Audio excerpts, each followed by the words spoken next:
common to hear people talking about Alzheimer's as a death sentence, but death is not the worst of it.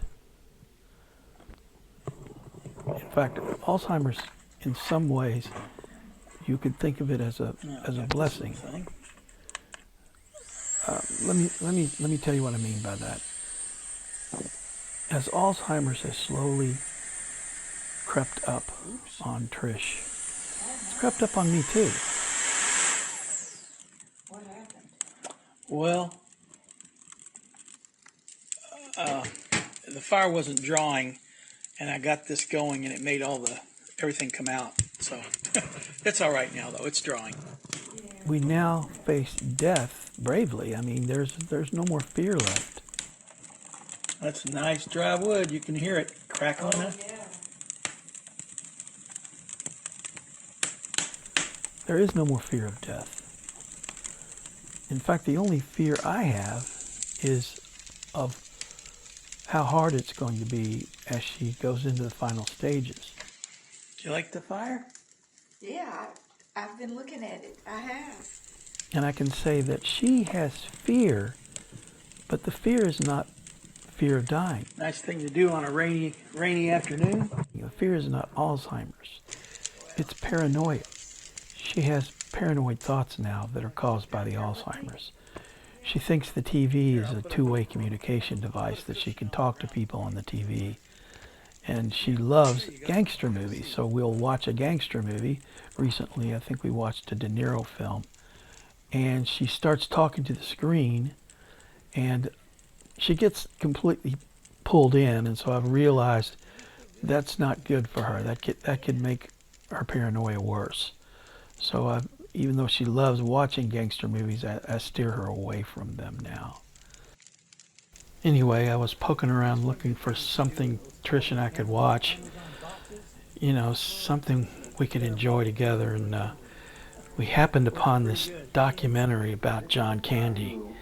I think it was I Like Me or something like that. So we sat down and watched that Jon Candy documentary together. And then we watched Planes, Trains, and Automobiles. And I watched that speech, the I Like Me speech that Jon Candy does. I could be a cold-hearted cynic like you, but I don't like to hurt people's feelings. Well, you think what you want about me. I'm not changing. I like me. My wife likes me. And anybody who loves Jon Candy knows he died too soon. People always talk about that moment. The thing that I really, really hate about Alzheimer's is not the death part. It's the way I feel as time goes by, and the hope, which I always was very hopeful. The hope is draining out of me little by little. And now I find myself some nights, of course I've always been unable to sleep. I've always had a hard time. And it makes the nights go very long. And that's where the despair creeps in. And it's been fleeting. I'm able to handle it. But when it's got a grip on me, it scares me. I'm strong. I'm very strong. I'm firm in my beliefs. I have no fear whatsoever of death, but I fear the future because I don't want to be in a situation where Trish becomes angry or completely unmanageable. I don't want to see a situation where I get hurt and she has to go into a nursing home without me. And with our finances, it could be extremely dicey how things end up happening. So we're getting by fine on 2 Social Security checks right now, but with all this that's happening in the economy, it scares me. So, it just adds to the burden late at night. Like now, it's late at night right now, and I've decided to change the way I do these podcasts. I think they should be more direct. I want people to understand what it's like to fight this, not only from Trish's point of view, but from mine as well. But this month we had a few surprises. Yeah. Financially, we had a few surprises. The association hit us with an assessment. The taxes came due, and the car broke down. So we've had quite a bit of expense this month. Barely keeping our head above water at this point. And of course, That's America. We're like most Americans, barely getting by. But we'll have a better month in January. Yeah. Hopefully December won't hurt us too much. We'll try not to spend much money. We no longer lavish each other with gifts. Yeah. Well, It's your birthday. You know your 70th birthday is coming up. Is it? Yeah, you'll be 70 years old. Can you believe you made it that far? You're smiling, so it makes me think that. That you're good. You made it to 70. And we're going to have a big party for you in January in Louisville. Yeah. Yeah, and not only you, but Glenn as well, because it's Glenn's birthday too. Oh. So I'm looking forward to January. That's when we get together with all of our buddies. That is a beautiful thing. Yeah, we look at these little YouTube videos that are, beautiful scenery. Well, I'm glad you finally did that. Yes. And I'm so glad you woke me up this morning at, what was it, 4? I don't think Yeah, you woke me up at 4. I really did. And I didn't get to sleep till 3, so it was a rough night for old Roddy. Yeah, old Roddy. Old Roddy.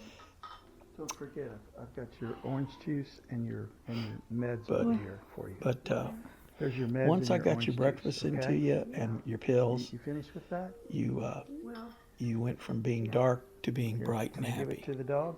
Bright and happy. Yeah. Okay. You sure can. We don't want you to get dark, because when you get dark, I get dark. No, and that's just too much. That's too much. Fortunately, we have little Smokey here. He never gets dark. Hello. He never gets dark. He's just a bright bulb. A bright bulb. Yes, that's what he is. A bright bulb. Yeah. He's looking at me. He wants me to grab this toy of his. See, he's guarding it. As soon as I went for it, he tried to pull it out of the way. No doubt. Yep, there he Watch goes. it now. I didn't want you to pull it up with. Oh my goodness. With thisness. Thisness. Thisness. And so she creates a new word. Thisness. It's the thisness is the act of being this, right? Yeah, that I don't know that I would have ever even imagined it. Uh-oh, there he goes dancing again. Bring it here. Come on, buddy. No, he's gonna chew on it. He's gonna chew on it. Yeah, he doesn't want to bring it here. Oh. He's gonna chew on it. As the winter closes in on us, the familiar sound of hickory nuts hitting the roof. Sounds like somebody's dancing around on the roof. But every winter, because of these beautiful hickory trees around me, we get pummeled in the wintertime with hickory nut after hickory nut, and I welcome the sound of those nuts pounding on my roof. So this time of year, when the leaves start changing and the beauty of fall is all around me, I'm reminded of my roots. I'm a photographer at heart. That's what I That's where my soul is. Shooting beautiful pictures of nature. That's what I love to do. And all of my old friends, that's how they remember me. That's what they remember me as, not as a director, not as a comic actor or any of that, just as a guy who knew how to take pretty pictures. One of my friends once said, "What must it be like to be you, Rod?" And I said, "What do you mean?" He said, "Well, I see beauty, but you see it differently." And that's true. I do see it differently. I try to figure out a way to make the craft bring out the beauty in the pictures, like these.